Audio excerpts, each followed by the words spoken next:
پیارے بچوں آداب، میں ہوں سید نیاز شاہ، آپ کا مدرس۔ آج 10ویں جماعت کا ایک نہایت ہی اہم سبق ہم پڑھیں گے اور اس سبق پر غور و فکر کریں گے۔ دراصل آج ہم جو شعری حصہ ہے اس میں سے ہمدم کشمیری کی ایک غزل ہے، اس ہمدم کشمیری کی غزل کو پڑھنے کے ساتھ ساتھ اس کی تشریح بھی کریں گے، اور ساتھ ہی ساتھ ہم ہمدم کشمیری کی جو حیات ہے، ان کی جو نوٹ ہے، اس کے متعلق بھی بات کریں گے۔ اس سے پہلے میں آپ کو بتا دوں کہ ہمدم کشمیری کے متعلق ہم یہ جو سبق پڑھنے جا رہے ہیں، اس سبق کو آپ غور سے سنیے اور باقی ساتھیوں تک بھی پہنچائیے تاکہ آپ اس کی صحیح تشریح کر سکیں، اور کہ ایسا نہیں کہ سر پر سدا آسمان تھا، میرا بھی شہر میں کبھی کوئی مکان تھا۔ سب سے پہلے آپ نے حوالہ لکھنا ہے۔ حوالہ اس طرح سے آپ لکھیں گے کہ یہ شعر ہمدم کشمیری کی غزل سے لیا گیا ہے اور اس کی تشریح درج ذیل ہے۔ اب اس کی ہم تشریح کریں گے۔ تو اس شعر کی تشریح یہ ہے کہ ہمدم کشمیری کہتے ہیں کہ ایسا نہیں کہ میں ہمیشہ کھلے آسمان تلے زندگی گزارتا تھا، میرا اس شہر میں ایک خوبصورت مکان ہوا کرتا تھا، لیکن حالات کی وجہ سے اب وہ میرا مکان میرے پاس نہیں رہا، اس وجہ سے میں بے گھر ہو گیا ہوں اور کھلے آسمان تلے زندگی گزارنے پر مجبور ہو گیا ہوں۔ اس شعر میں فرماتے ہیں کہ اس شہر میں میرا ایک خوبصورت مکان ہوا کرتا تھا، لیکن حالات کی وجہ سے وہ مکان میرا نہیں رہا اور اب میں بے گھر ہو گیا ہوں، کھلے آسمان تلے زندگی گزارنے پر مجبور ہو گیا ہوں۔ اس کا مطلب یہ نہیں کہ ہمیشہ ہی میں بے گھر تھا، میرا گھر تو تھا لیکن اب میں حالات کی وجہ سے بے گھر ہو گیا ہوں۔ اگلا شعر ہے کہ اس روشنی کے شہر میں ظلمت کرے گی راج، مجھ کو یقین تھا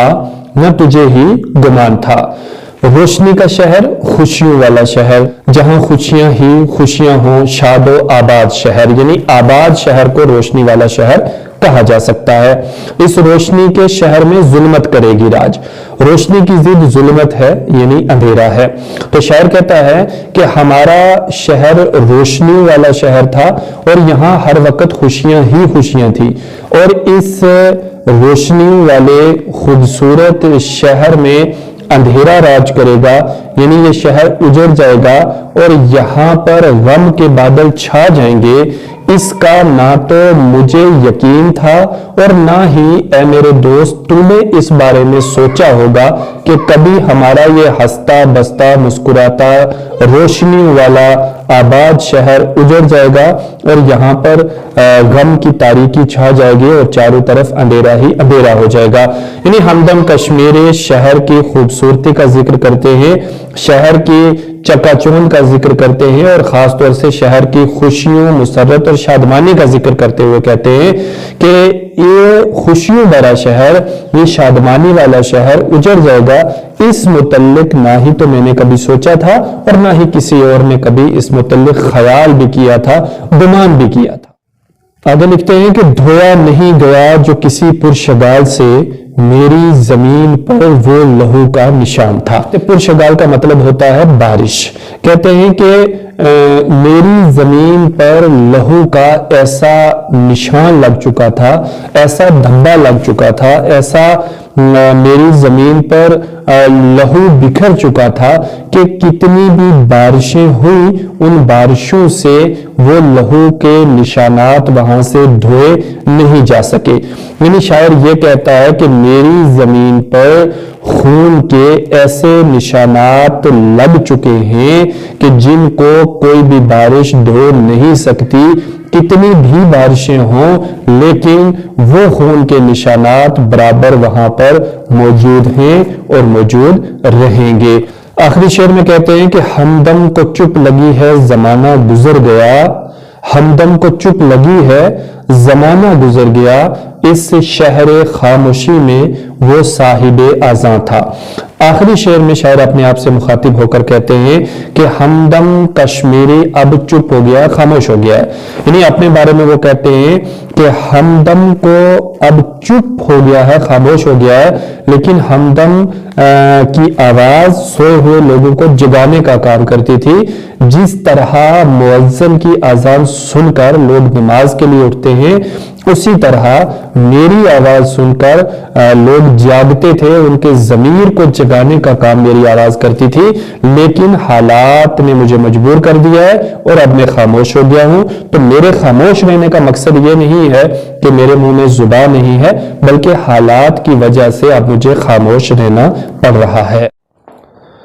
تو یہ ہمدم کشمیری کی پہلی غزل تھی۔ اب بڑھتے ہیں ان کی دوسری غزل کی طرف۔ 10ویں کلاس میں ان کی 2 غزلیں ہیں اور دوسری غزل کی بھی ہم تشریح کر لیتے ہیں ساتھ ہی ساتھ، تاکہ دونوں غزلیں آپ کو بآسانی تیار ہو جائیں۔ ایک بھی موسم میرے اندر نہ تھا اور آنکھوں میں کوئی منظر نہ تھا۔ شاعر ہمدم کشمیری غزل کے مطلع میں کہتے ہیں کہ ایک بھی موسم میرے اندر نہ تھا۔ موسم آپ جانتے ہیں کہ جب موسم کی تبدیلی ہوتی ہے تو مختلف مقامات پر سیاح حضرات جو ہیں وہ سیر کرنے کے لیے جاتے ہیں، جو ٹورسٹ ہیں وہ مختلف ٹورسٹ اسپاٹ پر سیر و تفریح کرنے کے لیے جاتے ہیں، اور وہاں پر یہ لوگ تبھی جاتے ہیں جب ان کو دل میں خوشیاں ہوتی ہیں۔ تو جب انسان کے دل میں خوشیاں ہوتی ہیں، انسان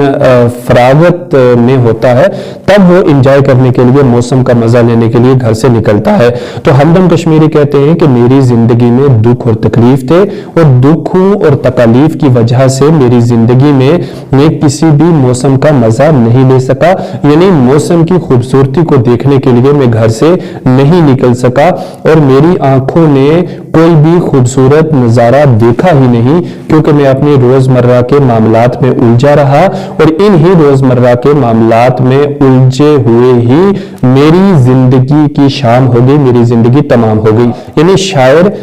نہ ہی تو کسی موسم کا مزہ لے سکے اور نہ ہی انہوں نے کوئی خوبصورت نظارہ دیکھا، کیونکہ ان کے پاس فراغت کا وقت نہیں تھا۔ میرے دائیں بائیں تھی پرچھائیاں، میرے ہاتھوں میں کوئی پتھر نہ تھا۔ میرے دائیں بائیں تھی پرچھائیاں، کون سی پرچھائیاں؟ ظلم کی پرچھائیاں۔ پرچھائیوں کا مطلب ہوتا ہے یہ سایہ، جس کو شیڈو کہا جاتا ہے۔ شاعر کہتے ہیں کہ میرے ارد گرد ظلم و ستم ہو رہا تھا، ظلم و ستم کی پرچھائیاں تھی، ہر طرف آہ و بکا کی آواز آ رہی تھی۔ میں یہ چاہتا تھا کہ اس ظلم و ستم کے خلاف آواز اٹھاؤں، اور اس ظلم و ستم کو ختم کرنے کی میں کوشش کر رہا تھا، کر سکتا تھا، میں چاہتا تھا کہ میں اس کے خلاف آواز اٹھاؤں، لیکن میرے ہاتھ میں کوئی پتھر نہ تھا، یعنی میرے پاس وہ طاقت نہیں تھی، ہمت نہیں تھی کہ میں اس ظلم کا مقابلہ کر سکتا، اور اپنے گرد و نواح ہوتے ہوئے ظلم و ستم کو میں خاموشی سے دیکھتا رہا۔ اس ظلم کے خلاف چاہتے ہوئے بھی میں آواز نہیں اٹھا سکا۔ کیوں نہیں اٹھا سکا؟ کیونکہ میرے پاس طاقت نہیں تھی، ہمت نہیں تھی۔ گویا شاعر اس شعر میں کہتے ہیں کہ میرے ارد گرد، میرے چاروں طرف ظلم و ستم ہو رہا تھا، اور اس ظلم و ستم کو میں خاموشی کے ساتھ دیکھتا رہا۔ میں اس ظلم کے خلاف آواز اٹھانا چاہتا تھا، لیکن میرے پاس طاقت نہیں تھی، ہمت نہیں تھی، میں اس ظلم کے خلاف آواز نہیں اٹھا سکا۔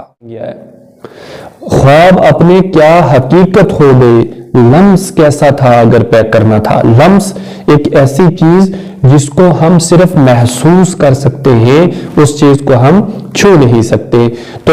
پیکر ایسی چیز جو ہمیں دکھائی بھی دے رہی ہے، جسے ہم چھو بھی سکتے ہیں۔ تو شاعر یہ کہتا ہے کہ خواب اپنے کیا حقیقت ہو گئے، کہ مجھے ایسے لگتا ہے کہ جو خواب میں نے دیکھے تھے وہ حقیقت ہونے والے ہیں، یعنی ان خوابوں کی تعبیر ہونے والی ہے، لیکن ان خوابوں کی تعبیر کس طرح سے ہوگی اس متعلق میں سوچ تو سکتا ہوں، لیکن ان خوابوں کی تعبیر کرنے والا جسم، وہ پیکر مجھے کہیں دکھائی نہیں دے رہا ہے۔ یعنی شاعر کے جو خواب ہیں اسے یہ محسوس ہو رہا ہے، اسے یہ لگ رہا ہے کہ اب یہ میرے خواب پورے ہونے والے ہیں، لیکن ان خوابوں کو کون پورا کرے گا، اس متعلق شاعر شش و پنج میں ہیں اور انہیں ایک لمس ایسا محسوس ہو رہا ہے جو ان کے خواب کی تعبیر کر سکتا ہے، ان کے خواب کو حقیقت کر سکتا ہے، لیکن وہ کون سی چیز ہے جس سے ان کے خواب کی تعبیر ہوگی اس کے بارے میں انہیں کلیئر نہیں ہے۔ چھا گیا تھا شہر پر افسوں کوئی، چاند جب نکلا کوئی چھت پر نہ تھا۔ شاعر حالات کو بیان کرتے ہوئے لکھتے ہیں کہ آسمان پر جب 14ویں کا چاند نکلا، جب چاند آسمان پر اپنے شباب دکھا رہا تھا تو اس چاند کو دیکھنے کے لیے کوئی بھی انسان اپنی چھت پر نہیں آ رہا تھا۔ تو شاعر کہتے ہیں کہ میرے شہر کو نہ جانے کس نے کوئی جادو کر دیا ہے، نہ جانے میرے شہر پر کیسا جادو ہو گیا ہے کہ میرے شہر میں خاموشی چھا گئی ہے، یہاں سکتے کا عالم طاری ہو گیا ہے، اور یہاں پر آسمان پر چاند تو نکلا ہے لیکن اس سکتے کے عالم کی وجہ سے کوئی بھی اس چاند کو دیکھنے کے لیے چھت پر نہیں آ رہا ہے۔ یعنی شاعر اپنے شہر کے بدامنی کے ماحول کو بیان کرتے ہوئے کہتے ہیں کہ بدامنی کی وجہ سے شہر پر کوئی ایسا جادو سا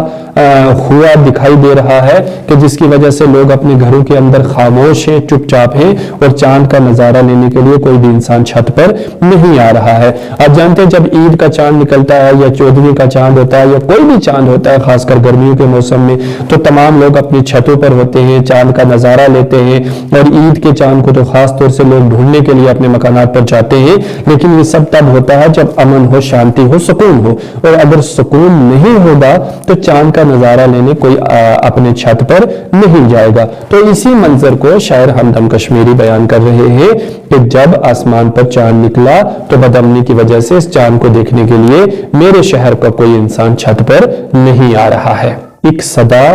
گونجی مقام دیر تک، کیا تھا ہمدم یہ کوئی در پر نہ تھا۔ آخری شعر میں مقطع میں شاعر اپنے آپ سے مخاطب ہو کے کہتے ہیں کہ اے ہمدم میرے شہر کے لوگوں کو کیا ہو گیا؟ لوگوں نے ایک دوسرے کی مدد کرنا چھوڑ دیا، لوگوں نے اپنے گھروں سے باہر نکلنا بند کر دیا، اور ایک مکان میں کافی دیر سے چیخنے چلانے کی آوازیں آ رہی ہیں،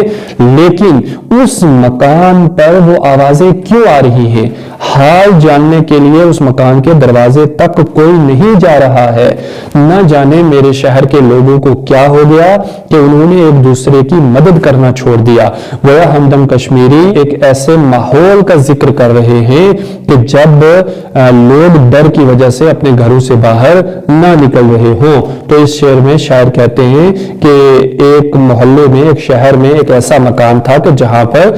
دیر تک چیخنے چلانے کی، رونے کی آوازیں سنائی دے رہی تھی، لیکن نہ جانے میرے شہر کے لوگوں کو کیا ہو گیا کہ اس مکان میں جو لوگ چیخ رہے تھے ان کی مدد کرنے کے لیے کوئی آگے نہیں بڑھ رہا تھا، اور اس مکان پر ان کا حال چال جاننے کے لیے کوئی نہیں جا رہا تھا۔ تو یہ ہمدم کشمیری کی 2 غزلیں تھیں جن کی مکمل تشریح میں نے آپ تک پہنچائی۔ امید ہے آپ کو اس سے ضرور فائدہ پہنچے گا۔ اب جتنے بھی اسٹوڈنٹس تک میری یہ ویڈیو پہنچے، آپ سبھی سے گزارش ہے کہ میرے اس یوٹیوب چینل کو آپ ضرور سبسکرائب کریں، اس ویڈیو کو آپ دوسروں تک بھی پہنچائیں، اور جس شعر کی آپ کو سمجھ نہیں آئی آپ کمنٹ باکس میں ضرور بتائیں، میں اس شعر کو مزید بہتر انداز سے آپ تک ٹرانسلیٹ کر کے پہنچانے کی کوشش کروں گا۔